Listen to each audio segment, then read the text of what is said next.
Õppejõuna,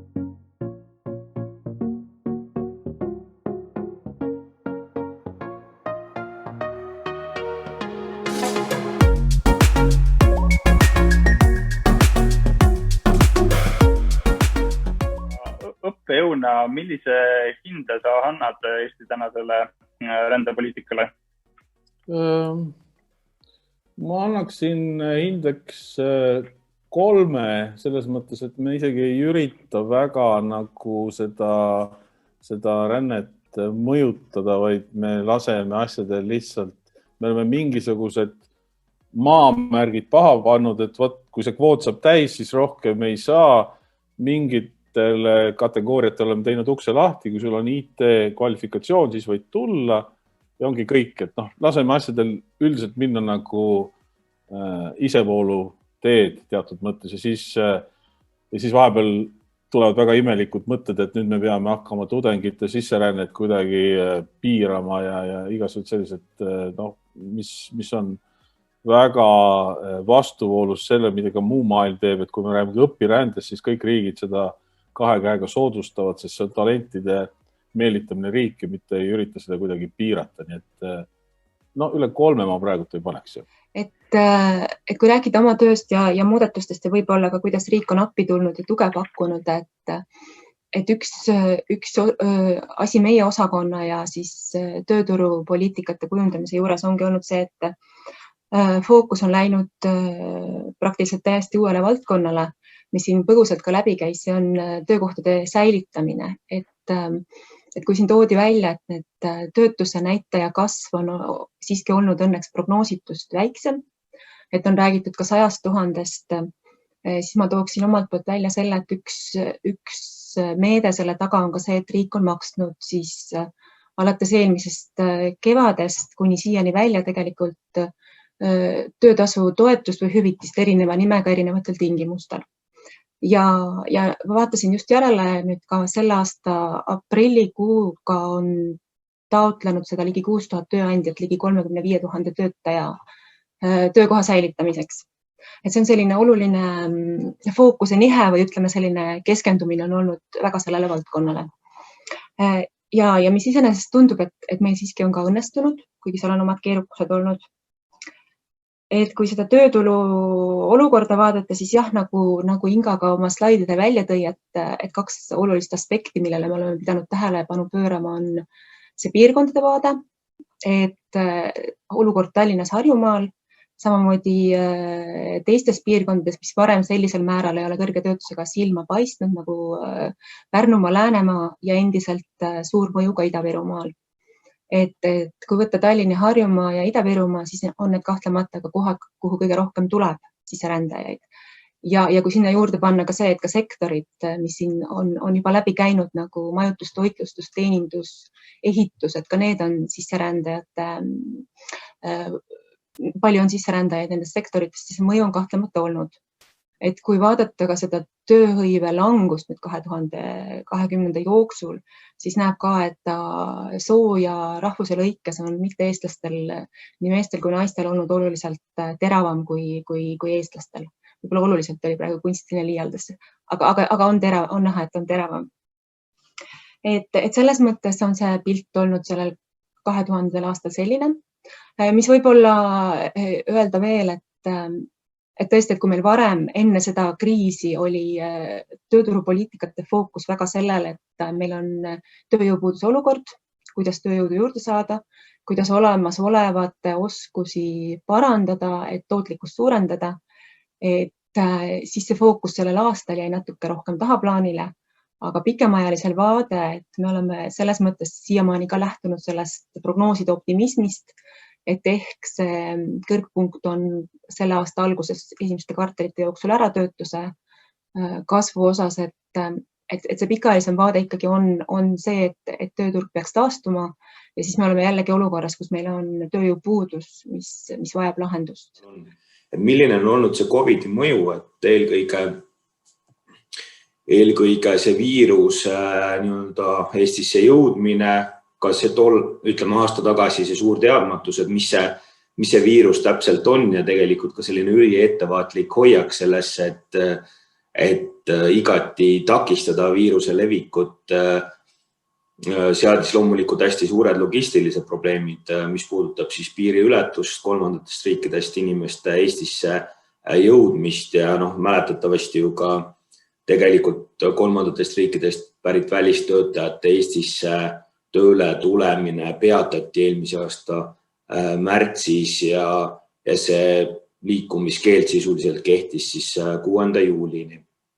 Nii et eks see oli vast suurim väljakutse, sest põllumajandussektoris kasutatakse päris palju ka hooajatöötajaid, kes on siis, kus siis see viibimine on 9 kuud 12 kuu jooksul ja seal on siis ka paratamatult selline roteerumise element sisse kirjutatud, nii et suureks väljakutseks oli ka see roteerumise peatumine ja tegelikult sellist asendust kohe Eestist leida polnud ju võimalik. Võrreldama need eelmine aasta ja see aasta, et eelmisel aastal selle COVID-i karantiin ja nii edasi, pigem see oli paanika.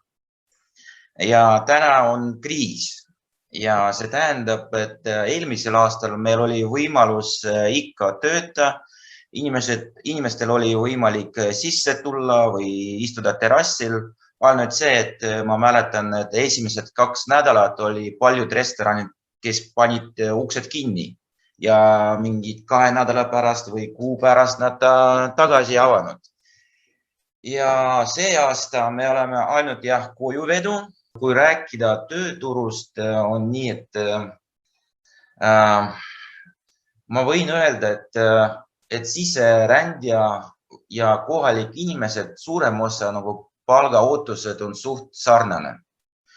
Ja võib-olla praegu mõned kohalik inimesed, nende palgaootused või nad saavad kannatada ja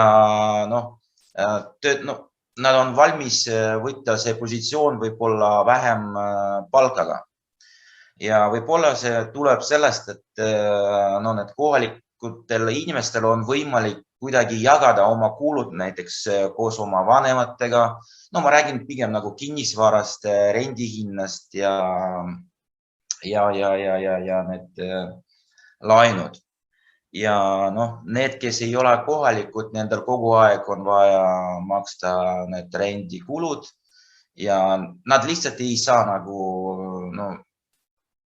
tööta sellest palgast, mis me mõnikord peame pakkuda. Ja kui me räägime selles, et kui need mingil määral kaotavad tööd ära ja ütleme, pandeemia on pikenenud, me enam ei saa tegutseda, paneme restoran kinni ja asjad ja ettevõttega ei tegele, siis nendel jääbki seda probleem, et need ei saa kuskil edasi, sellepärast, et nendel ei olegi keel selgeks. Aga tööandjal ongi raske seda need tavad töökohtades jätta need töötünnides ära, seepärast me maksame palga. Iga tund praegu on väga oluline. Ja kui oleks näiteks Töötukassa pool selline hüvitis üks asi on eesti keele kursuste toetus ja samas kui nende töötünnidel, kui ta läheb ära selle ees mingi toetuse midagi, siis võib-olla see laseb tööandjadele rohkem motivatsiooni, et lasta neid inimesi eesti keelt õppima. Sellepärast, et inimene, kes töötab toitlusvaldkonnas okana, siis kui ta pärast tavaliselt ongi nii, et need esmaspäevas 5-6 päeva jagavad need tunnideks, ja siis on väga raske seda orguunida, et ta saab minna eesti keele kursustele ka ja tal ei ole ka motivatsiooni ja nii edasi ja kogu aeg midagi. Et mina võiks mõelda niimoodi, et kui eesti keelt need saavad ära õppida, siis nendel iseendal on ka rohkem enesekindlus, et need saavad paremini hakkama klientidega ja siis muid asjadega ka, et kuidas need asjad käivad. et see on kõige suurem nagu takistus, mis nagu praegu on. Erinevates olukordades, et tegelikult me massiliselt värbame praegu. Ma arvan, meil on mõnikümmend lahtist positsiooni, kus me siis igal hetkel ootame inimesi ja tegelikult probleem ongi selles, et Eesti tööturul ei ole piisavalt kvalifitseeritud kandidaate, nii et meil on väga oluline, et need inimesed tuleks just kolmandatest riikidest või siis ka Euroopa Liidust. Ja meil on pigem just väga palju probleeme sellega, et kuidas need inimesed siia saada, et siis saatkondi on vähe, lennud on piiratud, hästi palju on niisugust ebakindlust, et üks hetk nagu saad minna, teine hetkel ei saa, et meil kõige pikem protsess võttis aasta aega, et see inimene tegelikult siia saada nüüd praegu COVID-i ajal. Aga teine asi, mis ma siin mõtlesin, oli see, et meie Pipedrive'is meil on peaaegu 800 inimest, üle poole neist töötavad Eestis ja neist 1/3, kui mitte rohkem, on välismaalased. Et meil on üle 50 rahvuse ja tänu sellele, et ma arvan, et ma ise olen toetanud inimesi relokeerimises, ma arvan, 50 inimest või nii.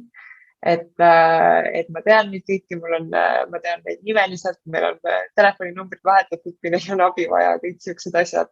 Et me teeme nagu hästi palju selleks, et neil oleks siin hea. Me pakume ise oma eesti keele tunde, me aitame neid perearstidega, pangakontoga, leida siis kool, lasteaiakoht, teeme mingisuguseid üritusi ka nende elukaaslastele. Et ma just mõtlengi, et tegelikult meile on selles suhtes on see suhteliselt lihtne, kuna meil on see kogukond juba olemas, nad tulevad siia, neil on juba tegelikult community või kogukond, kellega nad saavad liituda, neil on juba inimesed siin, kes on samast riigist varasemalt tulnud. Et ma ei kujuta ettegi, kui keeruline see võib olla, kui sul on see 1-2 inimest, keda sa pead hakkama tegelikult suunama, sest ma mõtlen, et ka minul endal on probleeme praegu. Näiteks samamoodi sellega, et kui nad ei saa näiteks Pipedrive'i keelekursustel osaleda, et nad leiaks siis selle aja, mis tegelikult tihti nagu täituvad, see A1 tasuta eesti keelekursus, et tegelikult on väga keeruline leida ikka veel inglise keelt kõnelevat perearsti, koolikohtadega pidevalt mingisugune jama, et leida just ka aasta jooksul seda kohta. Et kui ma mõtlen, et meil, kellel on nagu tegelikult see asi üsna lihtsustatud ja meil on olemas kõik need informatsiooni osad meie enda ettevõttest ja ka meil on ikka veel keeruline.